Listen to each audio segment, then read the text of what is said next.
Hello everyone, Fast Eddie again, and this video is going to be about tips and tricks for passenger riding.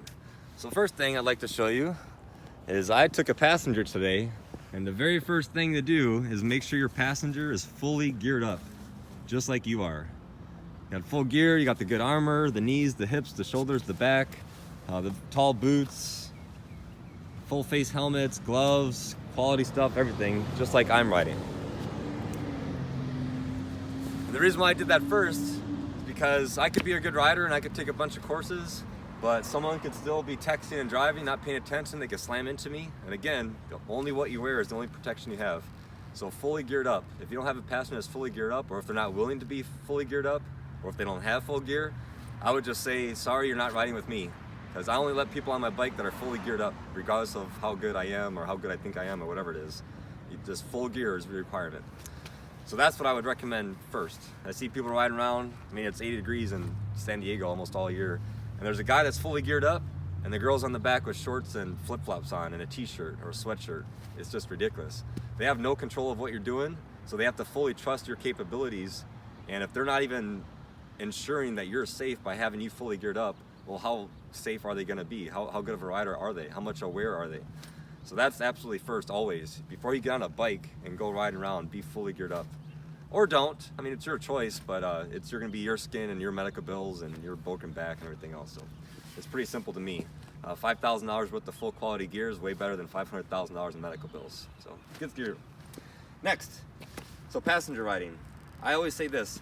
So think about when you took the basic course and you spent 2 days in a parking lot going 20, 25 miles per hour and you had to do the weave, maybe a sharp turn or a U-turn. If you cannot do that with the passenger on your bike, if you can't complete that course and complete the eval with the passenger, why would you ever go outside that environment, a big empty parking lot on the public roads? So think about that. If you're not good enough to take a passenger and go 20 miles per hour in a parking lot, don't take a passenger on the public roads. I mean, you really got to know what you're doing to ride with the passenger. And not just think, oh, I've been riding for years and years, I take a passenger, it's no big deal. So can you take a passenger and do aggressive braking?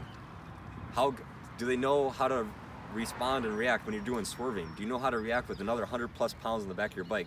What is that going to do to your cornering? What is that going to do to your weight? How is that going to affect your suspension? Do you know what to say to them to brief them before they even get on the bike? This is what this means. This is how I want you to act. This is how I want you to do on the bike or not do on the bike. You have to know all those things because you have to teach and tell your passenger what to do on the bike, how to get on and off the bike. I see a lot of people, they go to jumps on the bike and they both tip over. It's always the guy's fault. It's the rider's fault. The owner, whoever's driving the bike, it's their fault because they didn't properly tell the passenger what they're supposed to be expectations are, how they're supposed to do this or that. So first thing, what I always say when I jump on the bike, so let me give you I'll do a fake demonstration. So I'm on the bike, put the kickstand up, I got the bike turned on, it's in first gear, I'm pulling the clutch, I'm holding the brake, I got my feet planted on the ground. And if I go to take a passenger, this is what I say. So before you ever get on the bike, I'm gonna assume you're the passenger. All right, before you jump on the bike, make sure and ask me verbally, am I ready? If I say I'm ready to go, that means I'm holding the brake, I'm already in first gear, I don't have to take my feet off again. My feet are planted on the ground, I'm in a really solid stance. Now once they say, okay, I'm ready, then they can jump on the bike. Doesn't really matter how, usually just put one foot on, jump on over, sit on the bike. Now once they go to take a passenger and they're on their bike, this is my little brief to them. So first I tell them, are you comfortable riding with me and where we're going and how aggressive we're gonna be riding and whatever else. And if they're comfortable with that, that's great. And I tell them, your job is to not move. Your job is to not try to lean the opposite way. If I'm going left, I want you to go with the left. If there's 100 plus pounds in the back of my bike, just like a rock, imagine a rock I just strapped to the back of my bike, that's 150 pounds. I could drive around all day with that rock and it will be no problem. And a big old 150 pound rock is sometimes better than passengers because a lot of people had bad passengers before. And that means they're wiggling around, they're bouncing around, they're shifting, they're doing all kinds of crazy stuff because if a 150 pound rock is moving, that's gonna jack me up incredibly. So I tell the passenger, don't move. It's my job to control the bike and I have to know what I'm doing well enough to control me, 500 pound bike, and your weight. So if the passenger sits there and does not move, that is best what I want. Another thing, so the passenger's on the bike, right? I'm the passenger to my own bike. When you get on the bike, it all depends on your type of bike. If you're on a sport bike, there's no back support like I have. right? So they're gonna have to hold on to you or hold on to the straps or your coat or do something. But, so what I mean by not moving around, if I'm the passenger, I got my handles right here, I just hold on, I just secure myself to the bike. If the rider is doing body position, or if they're moving around, if they're doing whatever, it's their job to control their bike, not my job to help. And most likely I will mess up the rider if I try to move around. Say we're going left, if I try to do this, I just shifted 150 pounds over to the inside, which is gonna affect the steering, the suspension, everything, which this person was not ready for. And I can't control how much the passenger moves. So that's why I tell them, just don't move. I don't care what happens, what you do not move at all. Let the rider be responsible. So sometimes, only thing if the rider wants to do anything, if I'm going left, just do this. Just look in the direction you want to go. You can move your head around, that's not going to be a big deal. But if you try to shift your weight or do anything else, it's going to jack you up. So I highly suggest the passenger just be a sack of potatoes. Just sit there and let the rider do their job. Next big thing, when you go to get off the bike, so you stopped, you're at a stop sign, or you're done riding and the passenger's still on the bike, I recommend you turn off the bike completely, hold onto the brake, get your feet back on the ground, and then say, okay, now I'm ready for the passenger to jump off. Because when a passenger jumps off the bike, they're gonna be like this, jumping off the bike, and right before they put their foot down, that's 100 plus pounds on one side of the bike. And if you're not prepared, I've seen many people, they both just tip over. So you as the passenger, let the rider know, are you ready? I'm about to jump off. Are you ready? I'm about to jump on. So have that conversation. So besides all that, some of you may be thinking, blah, blah, blah, I know how to ride a passenger, it's not irrelevant. Okay, so here's probably the most important thing. If you don't know enough about suspension to adjust the rear preload to compensate for the weight of the passenger, don't take a passenger. If you have no idea what suspension is, or preload, or sag, or damping, don't take a passenger. And this is what I mean. So my bike, the cool thing about this, I just did a review on the bike yesterday, it has automatic suspension. So I can press and hold the button, 2 helmets will start flashing, and the rear of the bike will rise up. So the bike is like this.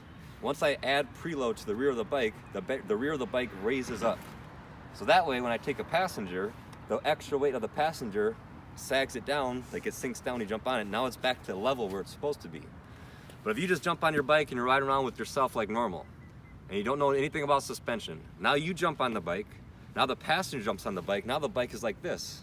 It changes everything about the bike.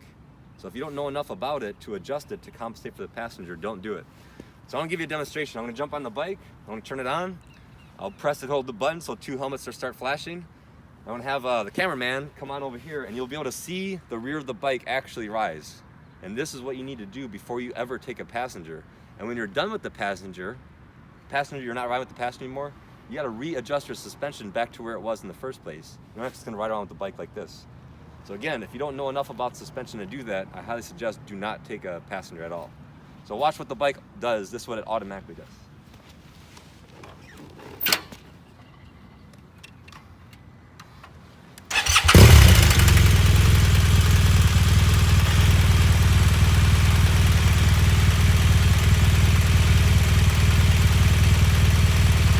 So if you can see,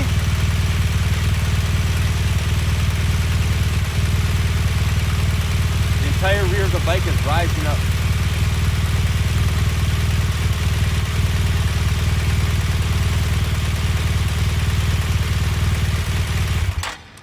If you check it out, I'm like just on my tippy toes right now. And before when I started, I was flat-footed. So the entire rear of the bike just raised up because I hit the button that says 2 helmets and the whole rear of the bike raised up. So now I'll turn it back on, I'll go back to 1 helmet and you'll be able to see the whole thing sink. Check it out.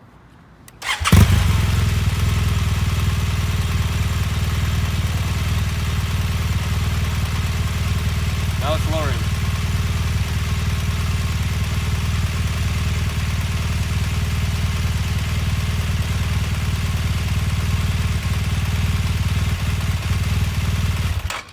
Now it's back to where it was, just 1 helmet, feet are back flat on the ground. Again, it's adjusting the rear preload. The preload determines how much suspension is available to jump into a hole or to absorb a bump. So again, if you look up Total Control Edition 2 by Lee Parks, there's 2 different chapters on suspension, what it all means, everything I just explained, and how to do it. So it's pretty neat. I highly suggest you check that out. So overall summary about the key points about riding with the passenger, fully geared up.